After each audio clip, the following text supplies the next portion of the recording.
Bismillahirrahmanirrahim. Assalamualaikum warahmatullahi wabarakatuh. Waalaikumsalam. Alhamdulillah rabbil alamin. Alhamdulillah hamdan katsiran tayyiban mubarakan fihi. Hamdan yanbaghi li jalali wajhihi wa 'azimi sultanihi. Asyhadu an la ilaha illallah wa asyhadu anna Muhammadan 'abduhu wa rasuluhu wa safiyyuhu wa khaliluhu alladhi adda al-amanah wa nasaha al-ummah wa ballagha ar-risalah wa jahada fillahi haqqa jihadihi wa tarakana 'ala al-mahajjati al-bayda'i layluha kanahariha la yazighu 'anha illa halik. Allahumma shalli wa sallim wa barik wa an'im 'ala habibina wa syafi'ina maulana Muhammadin sayyidil mursalin wa 'ala alihi wa sahbihi wa barik wa sallim taslima. Amma ba'du, Allahumma inna nas'aluka 'ilman nafi'an wa 'amalan mutaqabbalan wa rizqan halalan thayyiban wa shifaa'an min kulli da'in wa saqamin ya dzal jalali wal ikram. Ma'asyiral muslimin wal muslimat, jamaah salat subuh di Masjid Aqaba 7, juga ma'asyiral muslimin yang mungkin mendengar kajian kita di subuh kali ini, yang juga mudah-mudahan selalu dalam taufik dan hidayah Allah Subhanahu wa taala. Bapak-bapak dan ibu-ibu semua, seperti yang kami janjikan kepada DKM Masjid pada malam hari ini atau pada subuh kali ini, tema pembicaraan kita cukup sederhana tentang beberapa hal amalan perbuatan yang nilai ibadahnya setara dengan haji dan umroh.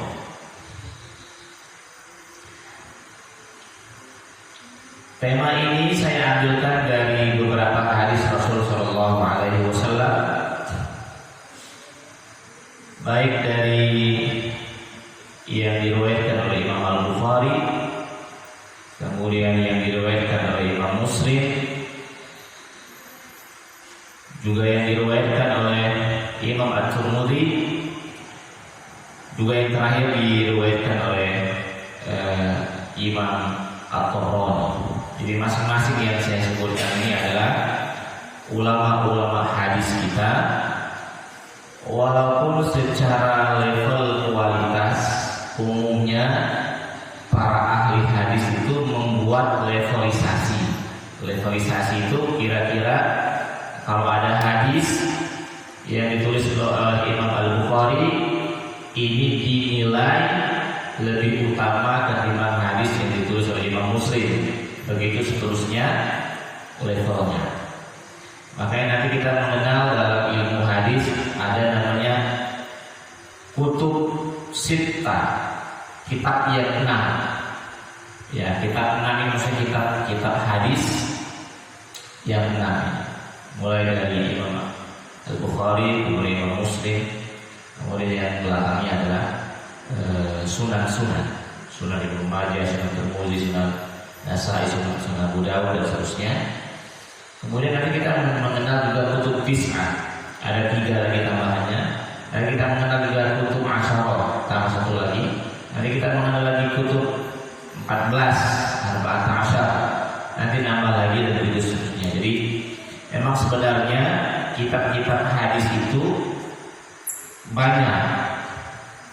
Apalagi kalau kita masukkan musnad, gitu kan. Nanti ada musnad Imam Ahmad, itu tebal sekali. Hadis-hadis yang diriwayatkan oleh Imam Ahmad. Makanya sebagian dari orang, sebagian dari sarjana muslim menilai Imam Ahmad itu ahli hadis, bukan ahli fikih. Walaupun banyak juga di antara para sarjana muslim yang menilai bahwa Imam Ahmad selain dari ahli hadis, beliau juga ahli fikih. Nah, sebenarnya dulu para ulama dulu itu model pembelajarannya tidak seperti kita sekarang ini. Saya juga nggak tahu kenapa akhirnya semakin kesini pembelajaran kita ini semakin mengkerucut. Jadi ibaratnya seperti gunung, semakin ke atas semakin mengkerucut, dan semakin mengkerucut semakin mereka tidak mau berkomentar tentang bidang-bidang yang bukan spesialisasi. Kalau dulu zamannya para ulama kita yang hidup, misalnya rata-rata para ulama kita itu hidup ini selain sahabat Nabi, itu rata-rata hidup di zamannya kekhalifahan Umayyah dan kekhalifahan Abbasiyah. Rata-rata hidup di situ.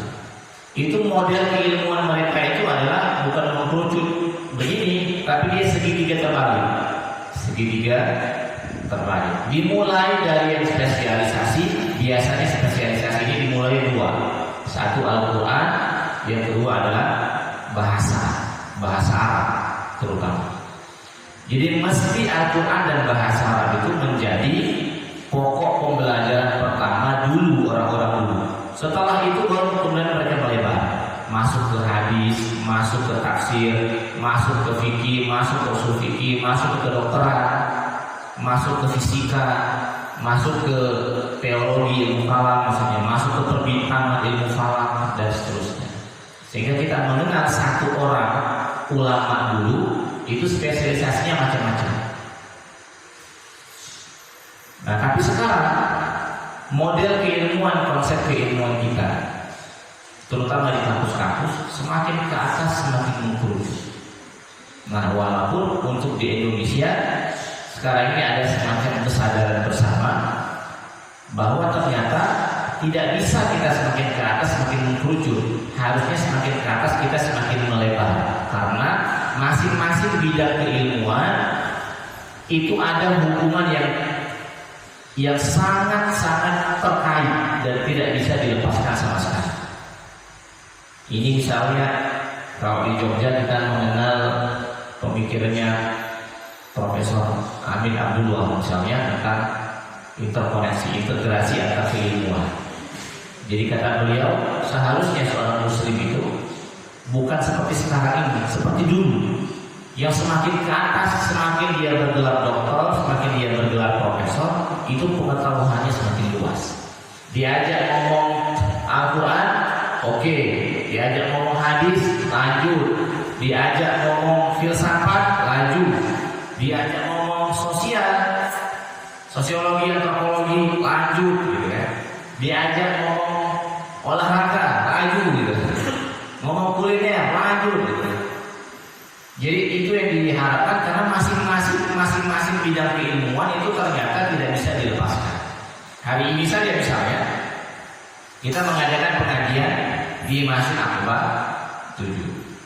Misalnya saya membahas masalah hadis. Oke, pertama nanti bidang keilmuan yang akan kita pakai adalah hadis. Tapi saat menjelaskan hadis, nanti saya juga akan masuk ke bidang keilmuan fikih, karena dari hadis-hadis yang nanti akan saya baca, sebagian dari maknanya akan diambil oleh ulama ahli fikih dalam menjelaskan ini hukumnya. Nanti misalnya karena pengajian hari ini misalnya disebarluaskan oleh media sekarang ini, maka mau nggak mau kita harus punya ilmu juga tentang media ini.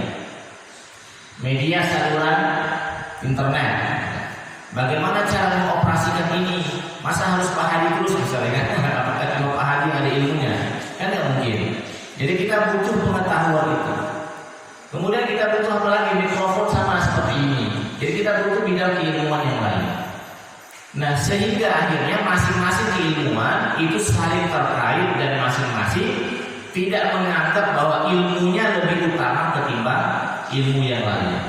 Jadi sebenarnya ilmu itu flat saja sebenarnya, karena semua ilmu ini asalnya dari Allah Subhanahu wa taala, hanya berbeda dalam cara kita mendapatkannya. Sehingga misalnya saya sebagai orang yang belajar ilmu agama tidak merasa lebih hebat ketimbang Pak Hadi yang punya ilmu tentang misalnya difusi, namanya ilmu media dalam menyebarkan konten bagus. Sehingga saya misalnya saat berbicara tentang hadis, saya tidak merasa bahwa ilmu hadis saya lebih utama ketimbang ilmu bapak misalnya ilmu sosiologi, karena hadis juga tidak bisa dipakai atau diterapkan begitu saja tanpa kita mengetahui kondisi masyarakat. Bisa bubar kita kalau seandainya hanya megang hadis tapi nggak megang sosiologi. Sosiologi masyarakat Indonesia bagaimana misalnya? Sosiologi masyarakat mata merah bagaimana?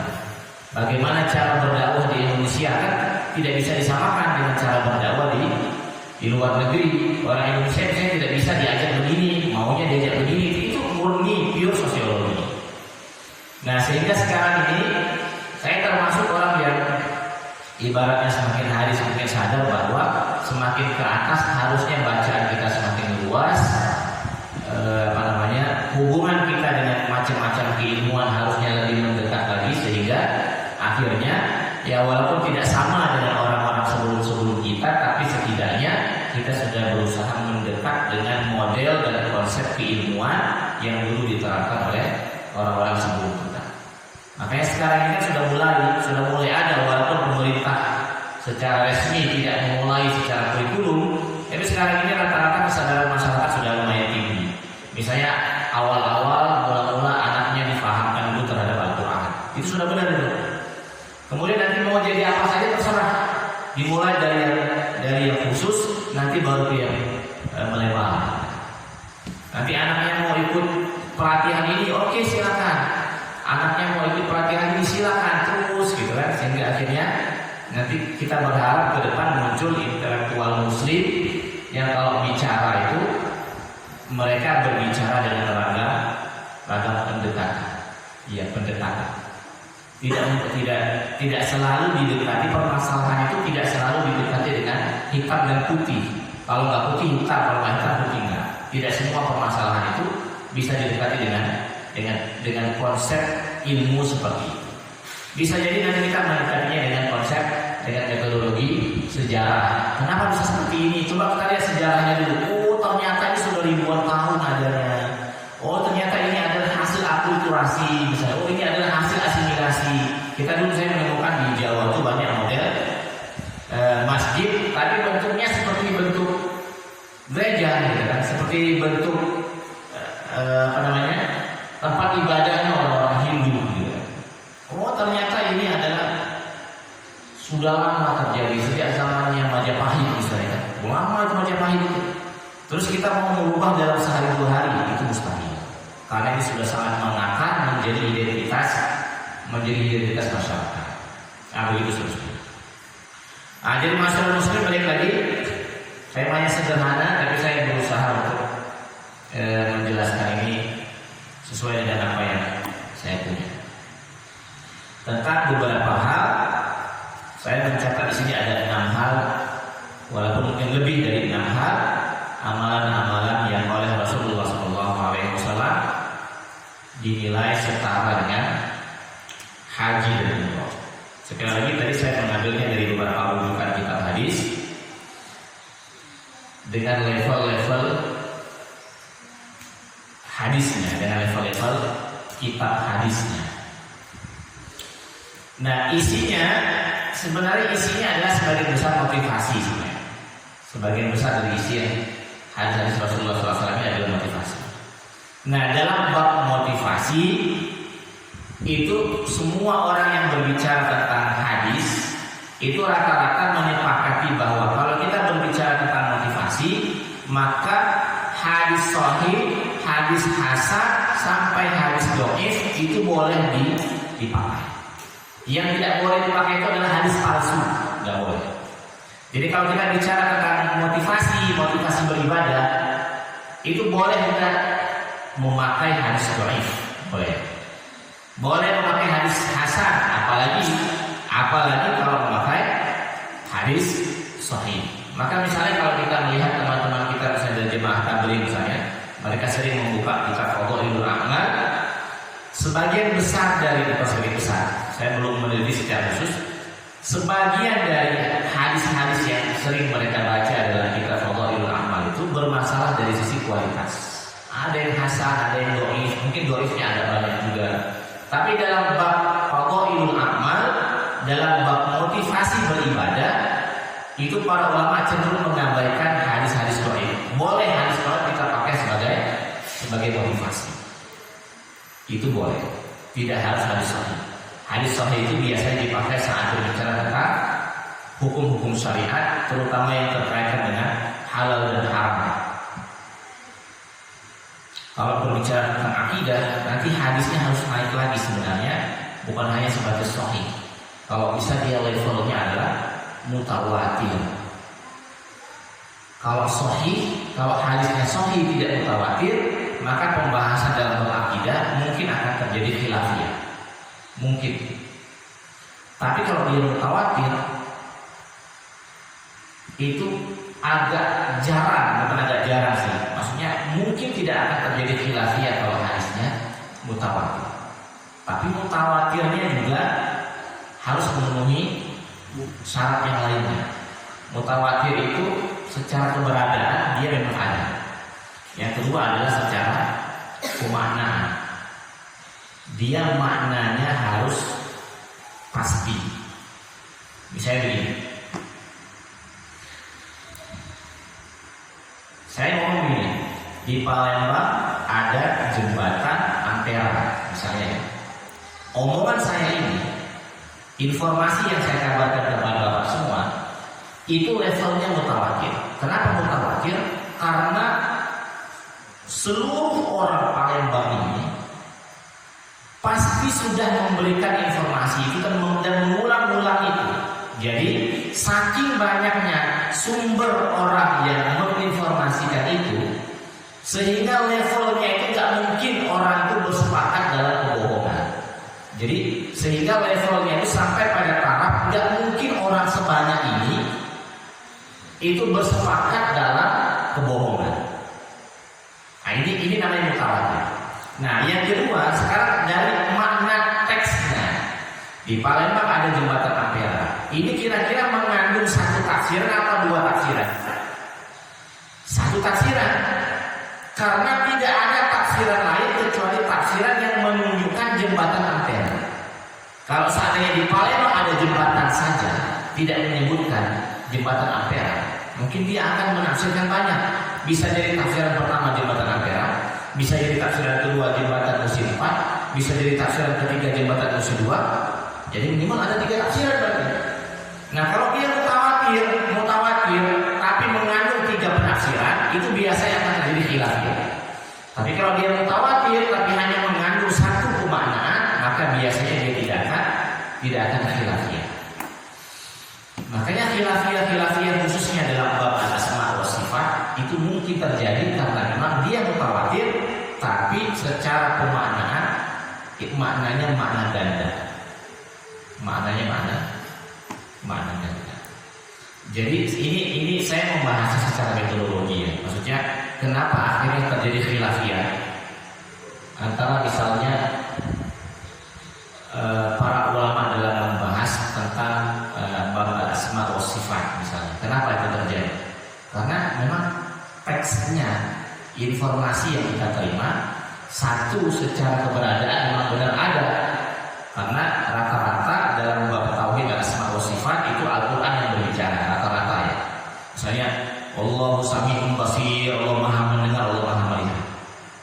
Tapi sekarang dari sisi penafsiran ayat ini, nah itu yang nanti ada dua mazhab. Ada mazhab yang menerima apa adanya, terus ada mazhab yang mentakwil. Tapi saya tidak sedang ingin berbicara itu ke Bapak Ibu semua secara detail. Tapi saya ingin menjelaskan kenapa akhirnya terjadi sumber perbedaan. Nah, masyarakat muslimin, khawatir kepanjangan mukadimahnya, jadi kita masuk saja di hadis yang pertama. Bismillahirrahmanirrahim. An Anas bin Malik, dari sahabat Anas bin Malik yang dulu sahabat Anas bin Malik ini dulu masih kecil saat Nabi berhijrah ke Madinah. Orang-orang Madinah itu memberikan kemudahan kepada Nabi. Ada yang ngasih makanan, ada yang ngasih minuman, ada yang ngasih tumpangan rumah gitu ya. Nah Anas bin Malik ini ibunya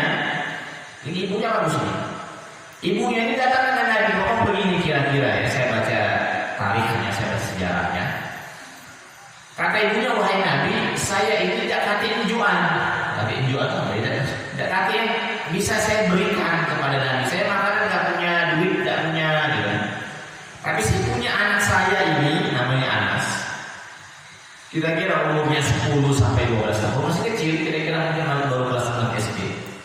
Kalau mau ya Rasulullah, anak saya ini biarlah tidur dengan Anda, dan biarlah anak saya yang kecil ini membantu keringanan apa-apa yang kira-kira bisa dibantu oleh anak kecil. Akhirnya diterima oleh Nabi. Anas ini, sahabat Anas bin Malik. Jadi selalu bersama Nabi siang malam gitu kan, kemana-mana selalu melok Nabi. Tugasnya apa biasanya? Nabi meminta bantuan dengan Anas ini untuk hal-hal yang sifatnya kecil, gitu kan? Sama seperti kita ada anak kecil kan, minta ambilkan buku misalnya, matikan lampu kan, bisa kan matikan lampu gitu kan. Atau misalnya ngawali perjalanan. Dulu Nabi Muhammad SAW juga kalau malam hari kadang-kadang buang hajat, sistem buang hajat orang dulu yang belum ada teknologi kamar mandi seperti sekarang ini gitu kan. Ini kan pengetahuan terbaru. Mereka buang airnya ke tempat sepi karena malam hari. Nabi ngajak Anas, kata Nabi, wahai Anas, itu ada kata banyu. Mana caranya? Nak cebok. Kata Nabi, kalau mencarikan yang kira-kira pacak dipakai untuk cebok. Karena malam hari kan, malam hari masih kecil loh Anas nih. Jadi marah-marah aku yang dapat gitu ya, dikasihkan ke Nabi. Wujud Nabi ini tulang, tak boleh gitu. Jadi tulang dilempar oleh Nabi, tak boleh cebok dengan tulang. Dijum oleh Nabi lagi, oh ini kotoran unta, tak boleh dipakai untuk cebok. Dan akhirnya yang diambil lagi hanya batu. Dari sinilah akhirnya kita menemukan bahwa dalam bab bertoharoh, batu itu bisa dipakai menjadi alat bersuci. Nah sekarang dikiaskan oleh orang, kalau dulu batu, sekarang keberadaan tisu itu memungkinkan tidak untuk mengganti keberadaan batu. Sehingga akhirnya kita menemukan pendapat para ulama fikih sekarang ini, tisu itu bisa dipakai untuk bersuci kalau memang tidak ada air. Kalau ada air tetap lebih utama air, atau pakai tisu plus air itu lebih utama. Nah yang kadang-kadang males itu, misalnya di kamar mandi, biasanya hotel yang agak kurang dikit, tapi ganti baju di kamar mandinya, cuma ada tisu. Tapi di wastafel depan itu ada airnya. Di sini airnya paling cuma untuk nyeram saja. Gitu. Solusinya bagaimana? Biasanya orang-orang kita ini ambil tisu 3 lembar, kayak 1, 2, 3, mereka keluar dulu ke wastafel, buka airnya, tahan dengan tisunya basah, bawa lagi ke kamar mandi. Itu bisa. Ya susah misalnya kita bermuamalah dengan orang misalnya yang hanya meletakkan tisu saja di dalam kamar mandi. Padahal kata orang kita, makanan kita itu beda dengan makanan orang barat gitu. Kita dimakan nasi gitu. Hasilnya beda gitu. Kotorannya beda dengan orang barat. Orang barat mungkin kotorannya dikit, itu udah pacak, lagi campur bakwan, campur ketan, campur nasi uduk gitu. Ya, tidak dengan banyunya baru bersih, itu dengan tisu baru bersih. Nah ini sahabat Anas bin Malik luar biasa kebersamaan beliau dengan Nabi, sehingga akhirnya Nabi meninggal dunia. Ini Anas bin Malik masih muda, umur sekitar 20 tahunan, 22, 23 mereka.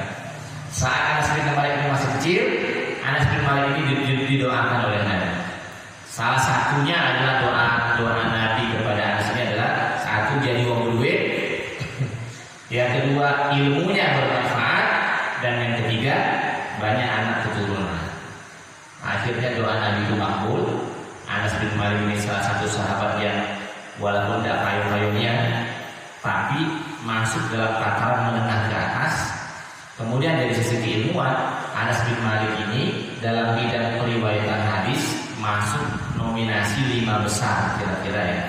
Setelah Abu Hurairah, setelah sahabat-sahabat yang lain.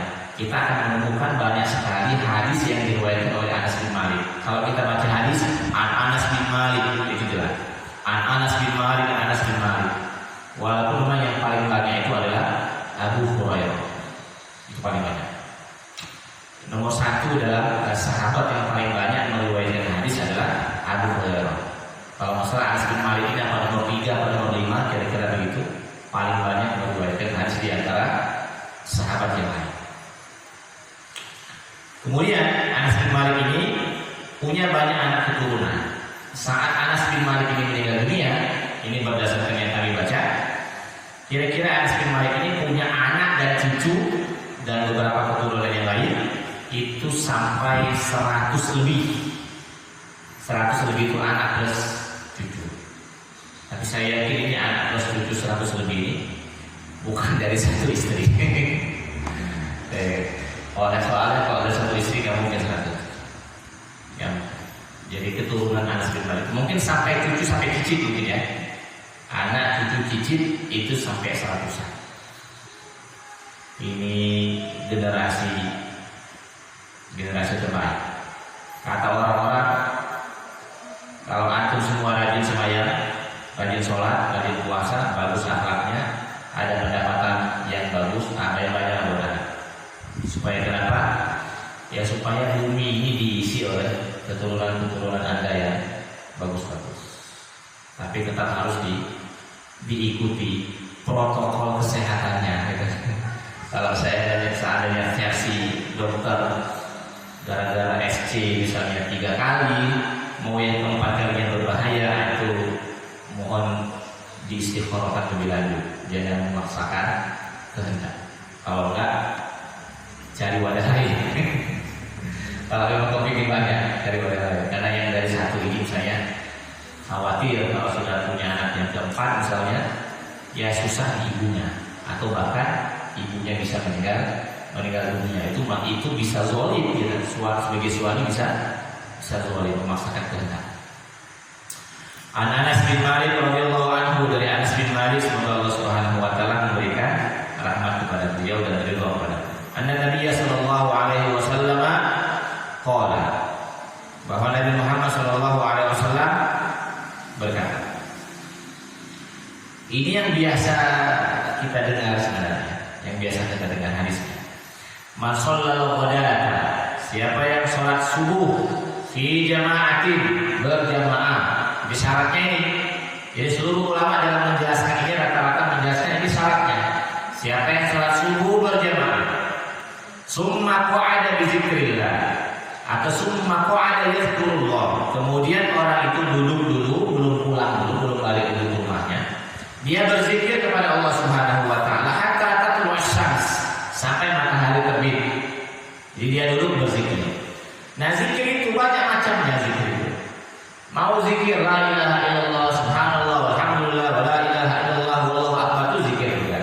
Mau zikir membaca Al-Qur'an, baca Yasin, baca Al-Kahfi, baca Al-Waqiah, boleh, itu semuanya bentuknya zikir. Sampai kita halaqah seperti ini halaqah zikir juga namanya, karena kita sedang mengajak bersama dalam mengingat Allah Subhanahu wa taala. Jadi yang seperti ini juga disebut dengan zikir. Bahkan ini dianggap zikir yang agak santai sebenarnya, karena zikir model seperti ini duduknya boleh berubah-ubah. Kalau ada minuman boleh sebenarnya sambil minum. Kemudian misalnya ya boleh sambil tertawa, boleh sambil menangis, boleh sambil tersenyum segala macam. Ini sebenarnya zikir ya, zikir yang non formal lah, kira-kira yang lebih santai. Tapi dia juga dianggap zikir. Nah, siapa yang melakukan itu sholat subuh berjamaah, duduk berzikir sampai matahari terbit, kemudian summa shalla raka'ataini, kemudian dia sholat 2 rakaat. Nah, sholat 2 rakaat ini sholat apa? Disinilah nanti khilafiyah di antara para ulama. Sebagian dari ulama menilai bahwa sholat yang dimaksud adalah sholat duha. Sholat duha sebagian dari yang lain, ulama yang lain menilai ini namanya sholat 2 rakaat, tapi bukan sholat duha. Dicarilah nama apa kira-kira namanya ya. Dia bukan sholat duha, belum dia sholat duha. Akhirnya disebutkanlah ibaratnya nama yang mendekati dengan suasananya. Karena ini adalah suasana terbitnya matahari, maka disebutlah sholatnya adalah sholat isyraq. Jadi ada Jadi ini hadisnya, sekarang fikihnya. Sebagian dari ulama menilai ini adalah sholat duha, tapi sebagian dari ulama yang lain menilai adalah ini adalah sholat isyraq. Saya nggak mau berpolemik di sini. Kalau mau bapak dan ibu-ibu sepakatnya sholat duha, ya sudah niatkan sholat duha saja. Tapi kalau bapak dan ibu setuju dengan ini bukan duha, karena nanti duha saya mau sholatnya jam 9 siang saya, berarti ini ikuti saja misalnya kesimpulan dari sebagian ulama yang lain, ini adalah sholat isyraq, sholat setelah matahari terbit, bukan sholat saat matahari terbit, karena saat matahari terbit justru nggak boleh sholat. Nah, yang menilai ini sholat duha, umumnya para ulama menilai kalau ini adalah sholat duha, maka memang ini adalah sholat duha di awal waktu, karena waktu sholat duha itu panjang. Mulai dari setelah terbit matahari sampai sebelum zuhur, itu waktu sholat duha. Walaupun yang dianggap waktu yang paling utama itu adalah saat orang berjemur itu sudah terasa panas. Itu sebenarnya waktu yang paling afdal. Ya kira-kira mungkin jam 9 itu kan kalau kita berjemur itu sudah mulai terasa panas. Tapi kalau kita nanti berjemur jam 6.30 atau saja matahari sudah mulai muncul, itu malah nggak terasa sama sekali. Baru ada kuning-kuning saja di pojok-pojokan langit ini. Nanti jam 9 itu kalau kita upacara jam 9, berdiri di 15 menit saja, boleh itu, boleh goyang kan? Oh panas ini kan. 30 boleh juga ya. Tapi dianggap yang paling utama adalah yang tadi ya. Sebatas kalau kita sudah berjemur, dia sudah merasa panas, nah itu bagus. Nah intinya seperti itu. Yang sholat berjamaah, duduk berzikir sampai matahari terbit, sholat 2 rakaat. Nah maka kata Rasulullah SAW, kanat lahu ka'ajri hajjatin wa umroh. Orang seperti ini, pahalanya senilainya. Ka itu seperti pahalanya seperti haji dan umroh. Sempurna.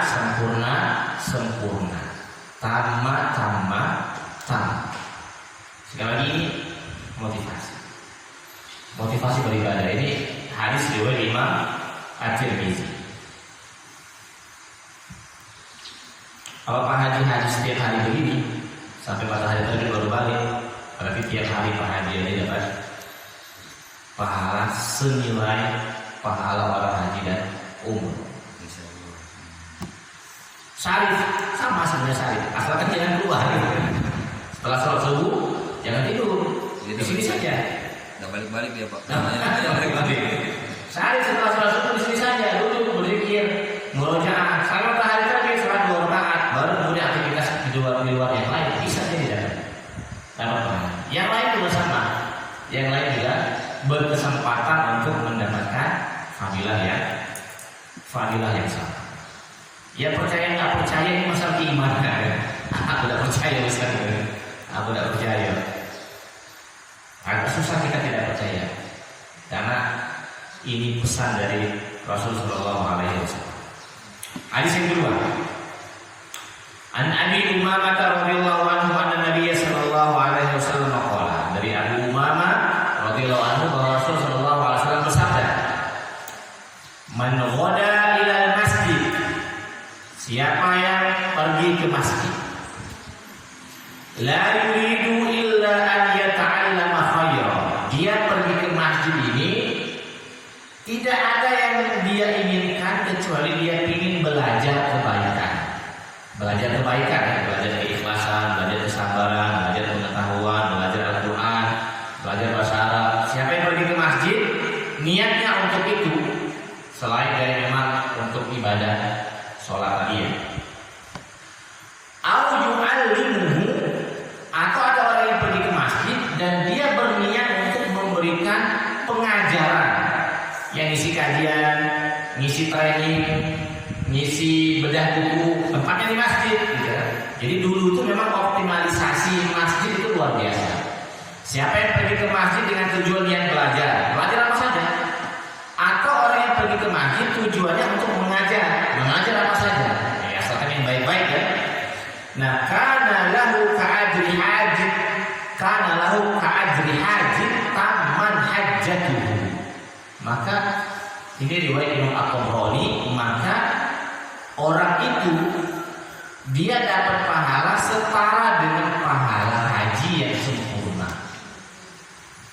Di siapa yang pergi ke masjid datangi kajian, atau siapa yang datang ke masjid untuk mengajarkan kajian dalam tema apa saja.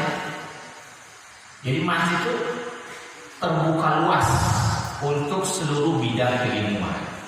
Belajar, saya belajar apa? Belajar IT, misalnya membuat website di masjid. Dulu saya di Jakarta itu aktif di remaja masjid.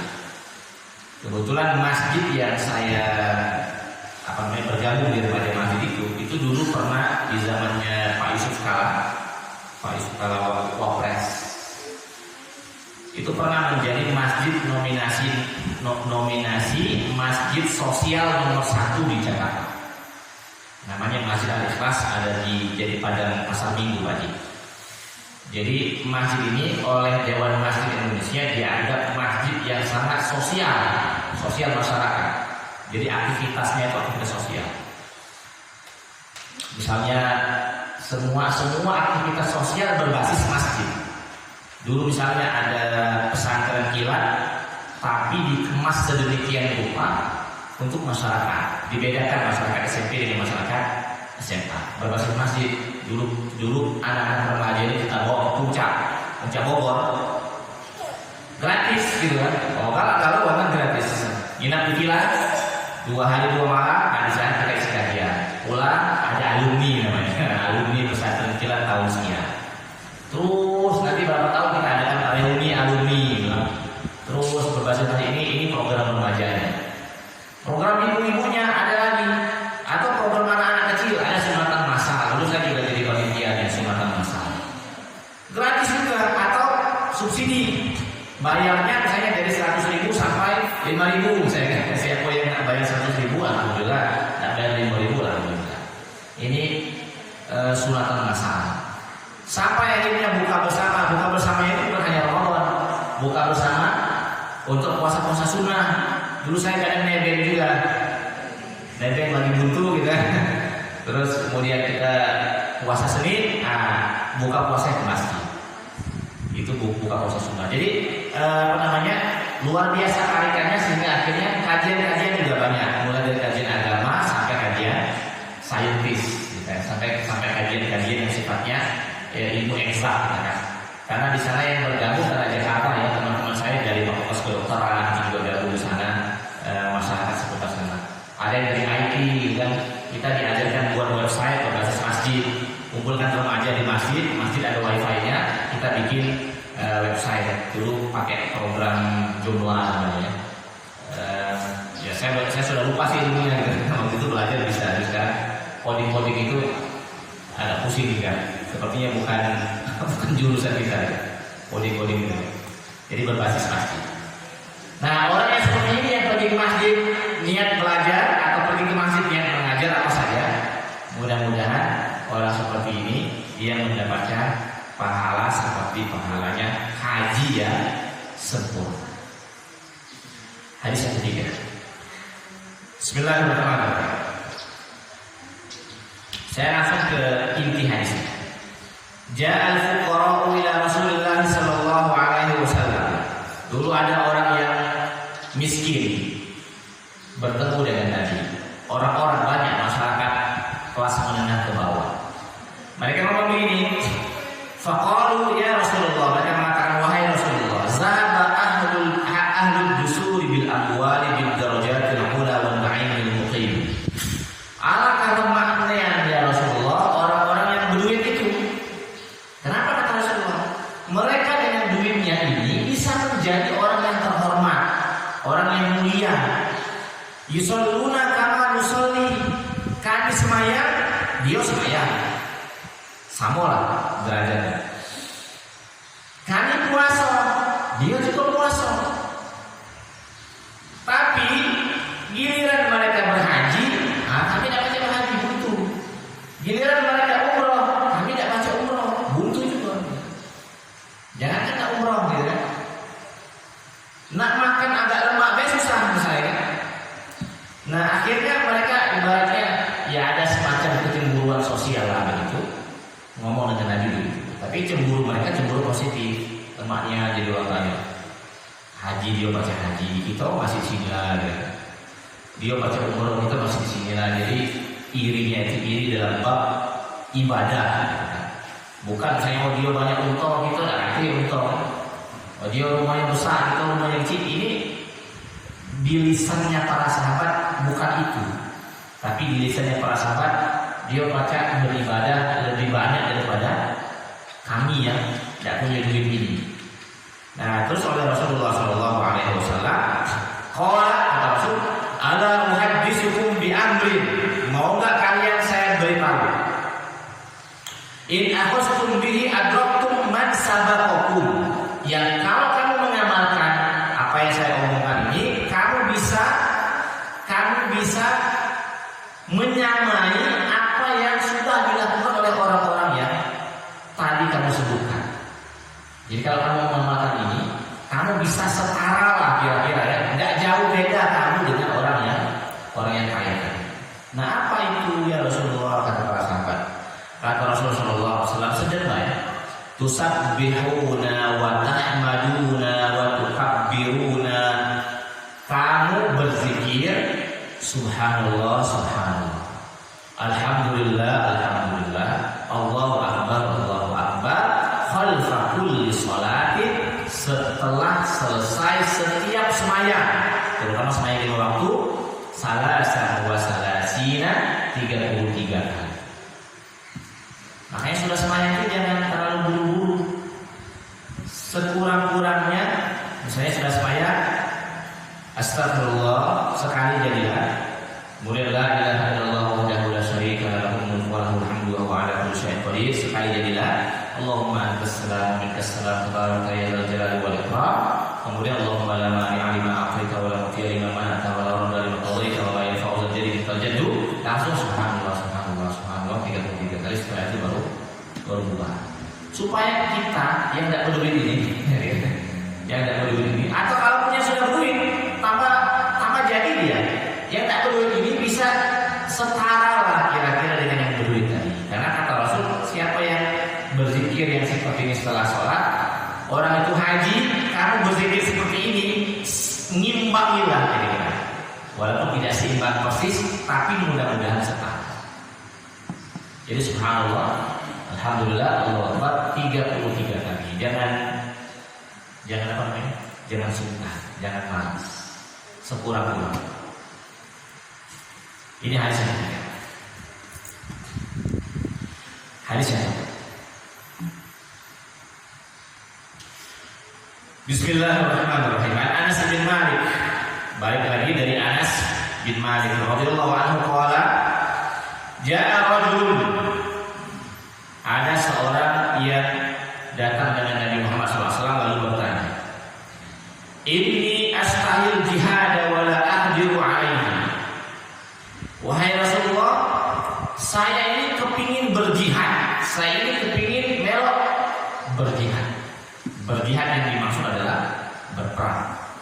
Jadi dulu perang itu dia memang wajib militer. Ya, dulu di zaman Nabi memang masyarakatnya wajib militer. Tapi wajib militernya tetap ada panduannya.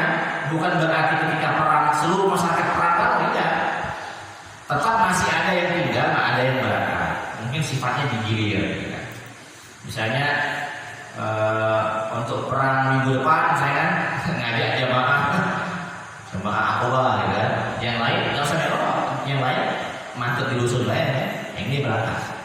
Perang tahun depan, misalnya ada misi yang lain, ada gawe yang lain, ajak jamaah yang lain. Tapi yang diajak itu biasanya memang sudah siap. Jadi mereka memang wajib militer. Ini yang digaung-gaungkan oleh Pak Prabowo akhir ini, ya. Ya walaupun ini pandangan saya sebagai masyarakat biasa kadang-kadang lesu gitu. Lesu itu harus mengikuti didikan itu kan. Didikan militer itu kan walaupun cuma sebulan, karena saya secara pribadi itu kemah itu bagi saya pribadi itu hal yang tidak mengasihkan bagi saya pribadi ya. Bagi bapak-bapak yang mengasihkan silakan. Dulu saya pernah kemah di kaki bukit Gunung Salak di Bogor, tempat ada salah satu pesawat yang jatuh gitu kan. Itu padahal kemahnya akhir pekan, cuma 1 minggu. Itu kan ada ikhlasnya loh ya kan. Agak terpaksa gitu kan. Mana waktu itu hujan, kemudian saya belum punya ilmunya, baju saya di dalam tas, tidak saya taruh di dalam kantong dulu, akhirnya basah. Sehari-hari itu pakai baju basah. Disitulah saya mengerti bahwa paling tidak lemaknya berkemah pakai baju basah. Stres rasanya. Setelah itu saya punya pengetahuan sampai hari ini saya pakai. Kalau saya berjalan naik motor, itu mesti pakaian saya terutama laptop saya taruh dulu di plastik, baru kemudian masuk tas. Itu ilmu yang tidak saya dapatkan di bangku kuliah, tidak ada. Itu saya dapatkan dalam hutan gitu. Saya ajarkan kepada adik saya gitu ya, pada mahasiswa ini, kalau kalian naik motor dengan kondisi Indonesia seperti ini, tidak jelas kapan hujan kapan tidak, pastikan di tas kalian ini ada kantong plastik. Taruh dulu di dalam kantong plastik. Bila kemudian kalau hujan segala macam, minimal pakaian ganti kalian kering. Kedinginan, baju kering itu enak sekali. Kedinginan baju basah, lembab gitu kan. Itu stres luar biasa. Makanya saya kalau ada yang ngajak camping, ngajak naik gunung, ngajak berkemah, itu respon saya low sekali ya. Karena kan tidak saya jawab gitu kan. Maksud saya begini, kita sekarang hidup sudah enak gitu kan. Ya minimal baru di daerah-daerahnya rumah sudah standar. Ngapain lagi nggak tidur-tiduran, tidur-tidur apa ya gitu. Sekiranya memang butuh lari-lari di rumah aja, jangan di hutan. Lagi balik ke rumah lagi. Nah intinya begitu. Wahai Rasulullah, saya ingin berjihad, tapi saya ini nggak mampu berjihad lantaran masih ada yang harus saya urus. Dan Allah kata Rasul, hal baqiya min walidayka ahadun, apakah kamu masih punya orang tua? Qala ummi, katanya iya, saya masih punya ibu. Nah kalau begitu kata Rasulullah SAW, bertakwalah kamu, banyak-banyaklah kamu urusin ibu kamu itu. Maksudnya kaget berjihad, tidak usah berjihad. Faiza fa'alta zalik, kalau kamu mengawikan itu, kalau kamu ngurus orang tuanya dengan bagus, maka kata Rasul, fa'anta hajjun, kamu seperti orang yang berhaji.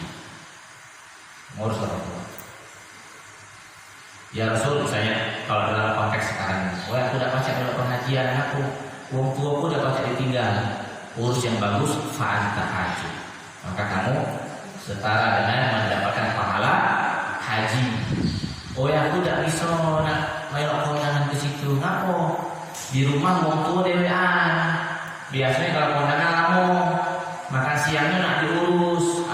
Fa'an tahajud, kamu mudah-mudahan dapat pahala haji. Ngurus orang tua yang masih ya, tentunya yang orang tua yang sudah meninggal dunia, yang berdoa kepada Allah Subhanahu wa Ta'ala. Ini yang keempat. Yang kelima, aku ya kita habiskan. Yang kelima, ini masih ada hubungannya dengan masjid. Bismillahirrahmanirrahim. An Abi Umamah radhiyallahu anhu anna Nabiy sallallahu alaihi wasallam qala, dari Abu Umamah bahwa Rasul sallallahu alaihi wasallam bersabda, man masya ila salatin maktubatin fil jamaati, siapa yang berjalan menuju sholat wajib, siapa yang berjalan menuju sholat wajib berjamaah, maksudnya untuk mengerjakan sholat wajib berjamaah, fahiya tahajjatin, maka dia seperti haji. Jadi siapa yang berjalan dari rumahnya menuju masjid untuk menghadiri pelaksanaan sholat berjamaah, maka dia seperti mendapatkan pahala haji. Waman masya ila sholatin tatawwu, siapa yang berjalan untuk melaksanakan ibadah sholat sunnah, fahiyah ka'umratin nafilah, maka dia dapat pahala setara umroh yang sunnah. Jadi ibaratnya tarawih ke masjid atau sholat gerhana ke masjid misalnya, selain dari dapat pahala sholat gerhananya, itu setara dengan umroh sunnah. Nah dalam hal ini maksud muslimin, sebenarnya antara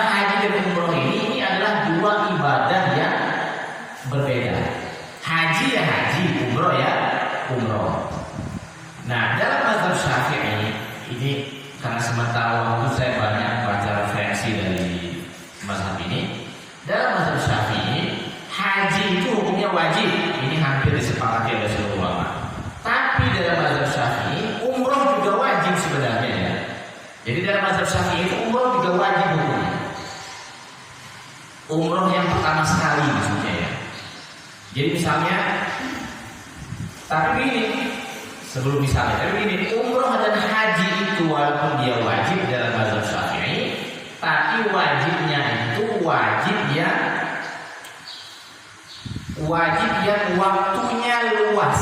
waktunya luas itu dia tidak harus terburu-buru. Misalnya sekarang kita punya duit untuk umroh, misalnya ya, harga umroh misalnya 25 juta. Kita memang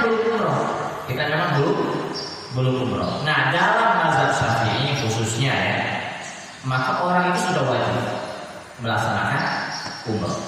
Kapan dia melaksanakan umrohnya? Nah, ini terserah dia. Mau sekarang, mau bulan depan, atau mau tahun baru, itu terserah dia. Tapi yang jelas dia sudah wajib untuk umroh yang pertama sekali. Tapi kalau dia untuk umroh yang kedua, nah itu baru umroh sunnah.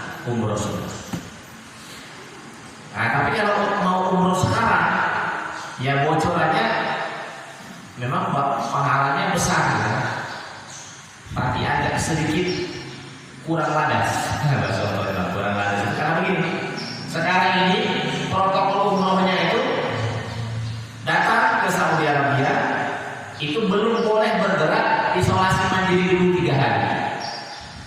Makan tidur kan berarti di hotel 3 hari kan.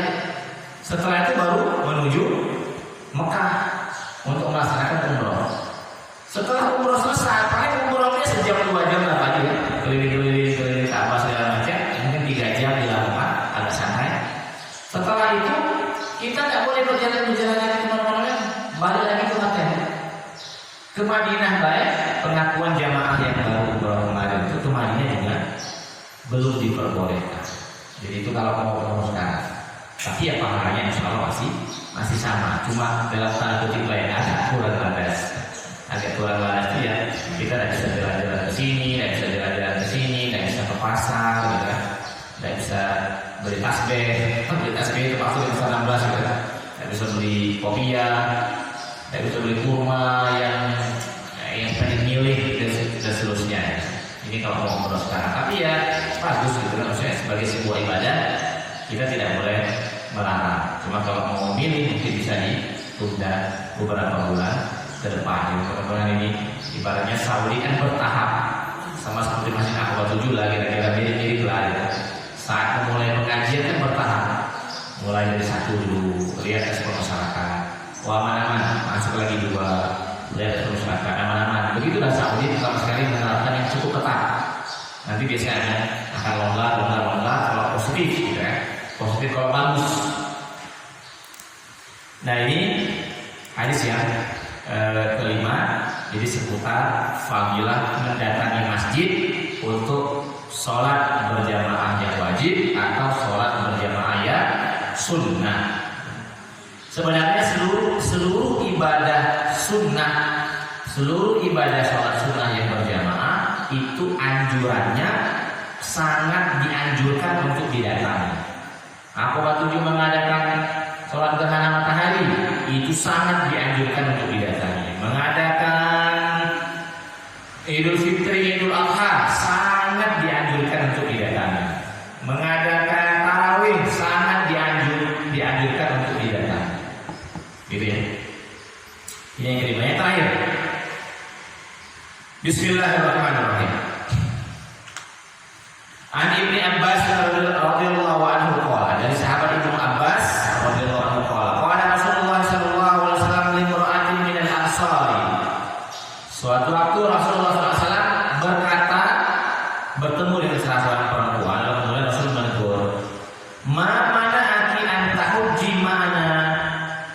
Kenapa kamu tidak ikut kami berhaji? Kenapa, apa yang menghalangi kamu untuk ikut kami berhaji? Ini kan orang Ansor. Orang Ansor itu adalah orang asli Madinah, ya. Orang Ansor itu pribumi Madinah. Nah, Madinah ke Mekah itu kan sekitar 500 kilo mungkin ya. Madinah ke Mekah itu sekitar 500 kilo. Kalau 500 kilo dari sini kemana Pak Haji? Pagar apa? Baru ini lewat dikit. 500 kilo. Lewat lagi. Lewat. Mungkin Pagar Alam. Jadi dari Palembang ke Pagar Alam itu kira-kira Mekah dan Madinah. Kira-kira ya dari Palembang sini ke Pagar Alam situ. Tidak perlu jauh-jauh nih ya. Apalagi kalau berdua naik mobil, kalau dewean mungkin malah mungkin ngantuk. Kalau berdua nggak ada sih. 8 jam. Iya 8 jam. Ya lebih kurang itu lah. 500 sampai 600 kilo lah kira-kira gitu ya.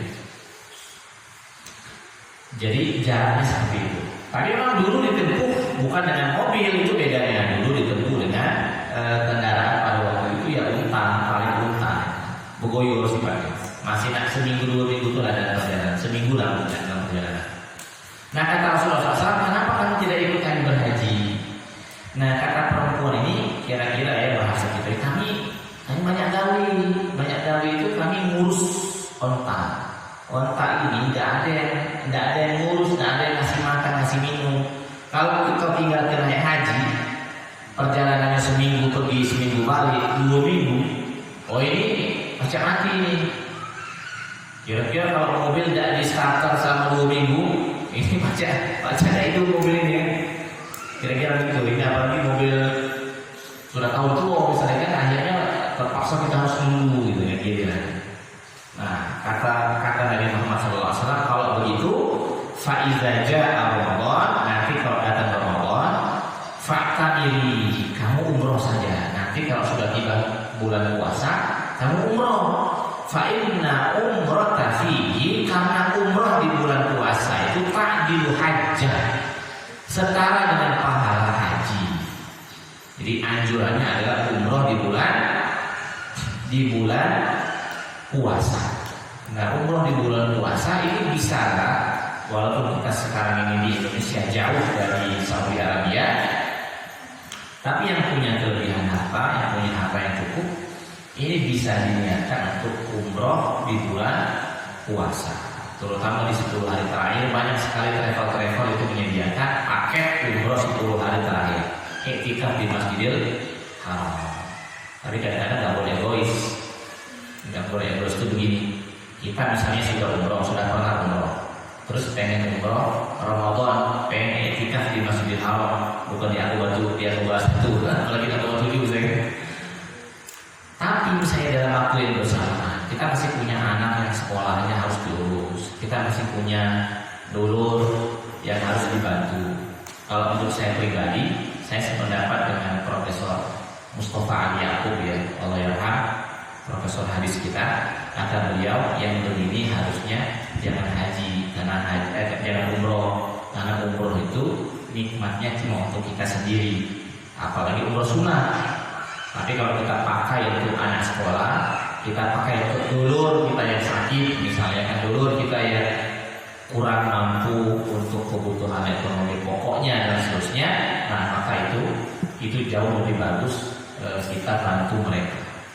Ada buku kecil beliau ya tentang kritik beliau terhadap orang Indonesia yang kepengen haji dan umroh itu berkali-kali, sehingga mengabaikan peran sosial di masyarakat. Jadi beliau termasuk orang yang mengkritik, jangan terlalu bernafsu, kira-kira ya kasarnya, jangan terlalu bernafsu haji dan umroh. Apalagi haji dan umrohnya itu sudah pernah dilakukan, sudah pernah sekali, jadilah maksudnya sekali itu sebagai sebuah ibadah melaksanakan rukun Islam yang 5 itu sudah jadilah. Yo kalau memang ada kesempatan yang memungkinkan, boleh umroh dan haji sekali lagi, atau bahkan 2 kali lagi, 10 kali lagi, tapi lihat kondisi sekitar. Maksudnya kondisi sosial masyarakat, terutama orang-orang yang berada di lingkungan terdekat kita. Terutama tadi ya, orang tua sebagai anak, orang tua lihat orang tua.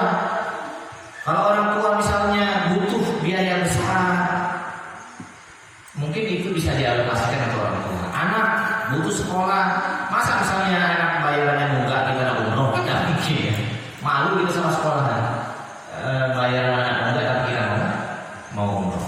Nah begitu seterusnya. Jadi masyarakat muslimin yang dimakai Allah Subhanahu wa taala, Rasulullah SAW ini adalah sosok nabi dan rasul yang sangat menjelaskan perihal agama itu Rasul menjelaskan dalam seluruh level sosial. Jadi Rasul saat ngomong dengan orang kaya, kamu kalau nak dapat pahala haji, umroh bulan puasa, oke. Ini untuk orang yang rekening agak gendut dikit. Untuk masyarakat yang buntu, yang miskin tadi, Nabi ngomong, kamu kalau pengen dapat pahala haji dan umroh, cukup subhanallah, alhamdulillah, Allahu Akbar setelah sholat 5 waktu selesai. Jadi jangan sampai kita selalu menggaungkan pesan untuk orang kaya dengan orang miskin. Kadang-kadang muncul kecemburuan ya. Atau orang miskin, karena kita pengen juga sebelum umroh tapi tidak baca ya. Karena setiap kali ustaznya ceramah selalu ngomong umroh bulan puasa, umroh bulan puasa. Padahal ada opsi lain yang bisa kita pakai. Subhanallah, alhamdulillah, Allahu Akbar. Makanya ustaz-ustaz yang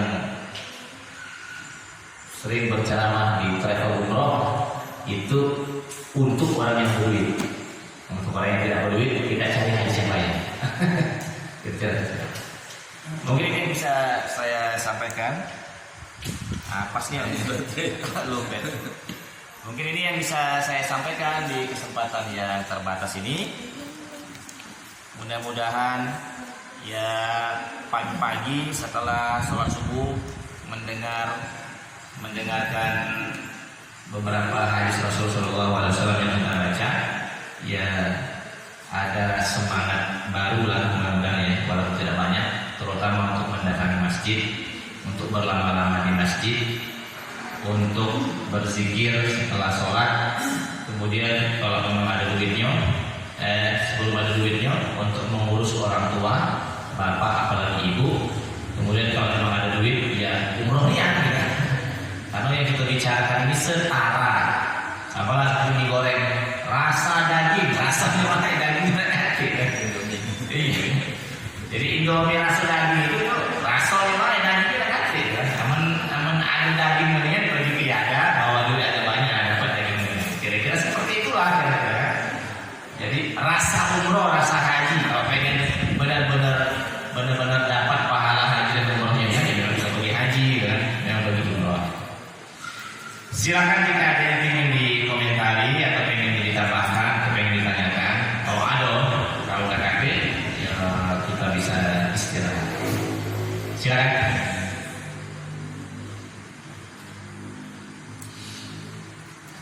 Kalau kawan-kawan di kampus tuh, kakek saya, supaya kakek dulu, kakek saya, supaya kakek bertanya.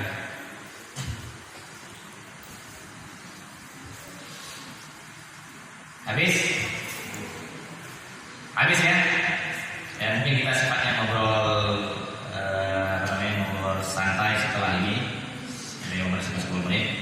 Tapi kita tutup dulu ini dengan doa kafaratul majlis. Subhanallah wa rabbana wa bihamdika asyhadu an la ilaha illa anta astaghfiruka wa atubu ilaik. Assalamualaikum warahmatullahi wabarakatuh.